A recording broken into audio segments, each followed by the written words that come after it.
This is a Hamas operative that admits that Hamas is hiding behind civilians in Nasser hospital. So let's read this. This is them. By the way, guys, when these people are arrested, they don't get tortured. Okay, so it's not like the Islamic Republic of Iran, right? So listen to what they have to say. This is a Hamas operative who has been arrested. So let's listen to what he says. What he's saying. He's saying, according to your understanding, I think this is what he's being asked.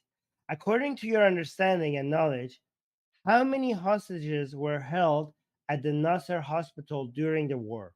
وحصلوا تعرفوا حكم مخطوف كانت في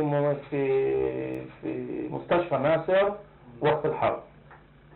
حسب ما So he's responding, according to what Salem told me, could be 10. He gave me an approximation.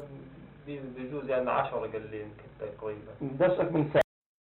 Forget about Salem. From what you understand and know, and now that's the agent is asking him, and now he responds. He responds to all I know about the hostages is from Salem, so he has no understanding himself. He just knows from ايه Salem. اللي فهمته واللي انت بتعرفه؟ بس انا اللي بعرفه من سالم عن المخطوفين لانه سالم بقى Because Salem guarded them. بقى سالم He was on guard duty. He was on guard duty. Salem, your friend from Hamas, yes? من حماس هو مسؤول مجموعة. Is he your squad leader? No. لا هو صاحبك من Is he your friend from Hamas who works for Hamas? حماس كمان بيشتغل حماس وهو حكى لك انه and he told you that there were about 10 hostages. Kind في of. تقريبا Yes. 10 مخطوفين في فهمني كمان مرة. Explain to me again how Hamas uses the hospital. You said they are in the wards, right? In the departments. كيف هدول كيف حماس بيستعملوا المستشفى انه حكيت انه هم موجودين بالاقسام صح؟ الاقسام هاي بيستعملوها. They also use the wards for displaced civilians and other people. Yes. كمان لنازحين ولا ناس ثانيين. وقت ما حماس موجودين. While Hamas is there. هم ماخذين. Yes, they only occupy a small part of external, I don't know this word, ophthalmology department. قسم صغير من العيادة الخارجية. والباقي كله. And the rest is full of displaced civilians. This apartment has many rooms, and behind it there are more rooms. All of them have displaced civilians. الشق هذا فيه غرف كتير وورا فيه كمان غرف. كله نازحين مليان نازحين. A lot of displaced civilians, yes. وبيناتهم مين؟ And among them who they occupy. Okay, so the guy, the agent is asking, and among them who, and the Hamas, this guy is answering, they occupy the edge. They have 3 rooms for Hamas. 3 rooms for Hamas in the hospital. هم واخدين الطرف هيك 3 غرف لهم لحماس. يعني بقلب. You mean in the heart of the hospital? Yes. Guys, so you can see, like, it's not. He's also saying that it's in the edge, so which makes it a lot more credible, right? Because if it was supposed to be like not credible, it would make it in the center. But I've been trying to understand more the rules of war when it comes to the Geneva Conventions and stuff like that. If the hospital is being used as for military operations, then it's technically not a hospital anymore, which is so horrible to say. But this is what Hamas does. It makes it so difficult that I just wanted you guys to see these, to see how complicated this war is. Like, I'm not saying that the IDF is making the best decision every time. I'm sure there are many mistakes that they're making. I'm sure there are examples of horrible mistakes that IDF has made.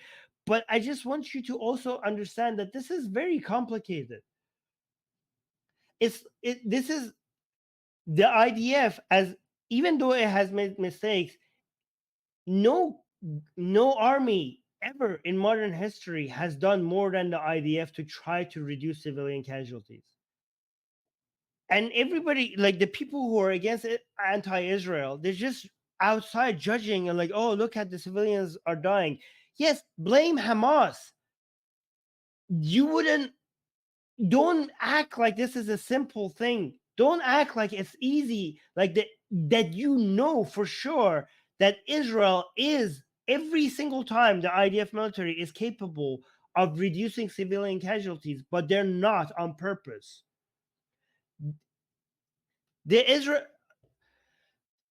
IDF gains nothing from increasing civilian casualties. It benefits nothing. The main thing that Israel needs right now is its international allies. Killing, even if it was just behaving out of its own self-interest, even if it doesn't care about civilians, killing civilians in Gaza would mean that Israel loses its allies, because by killing civilians in Gaza, the people who vote in Canada, in United States, in France, in the UK, in Germany, they will be they will become more anti-Israeli, and the politicians will take notes, and the politicians will, from one generation to another, support Israel less. So it doesn't benefit Israel to kill civilians. So obviously, even if they were only interested in their own preservation, in their own survival, they would kill less civilians. So what this allegation of killing civilians on purpose is based on nothing.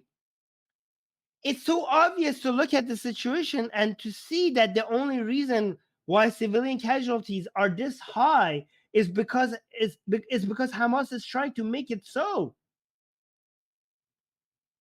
So if you want to protect civilians, you have to remove Hamas. It's Hamas that is responsible for 30,000 people dying. It's not the IDF. So if you are like, oh, ceasefire because so many civilian people are dying, the main element, the main reason why so many civilians are dying is that Hamas controls Gaza. So you have to go to the very end. You have to try to make sure that IDF can reduce this cancer that is Hamas from Gaza before you end this war. This is so obvious to me. Am I missing something here, guys? I don't want to be advocating for something that is going to cause misery in the world. So please tell me, what am I missing here? This seems so obvious to me.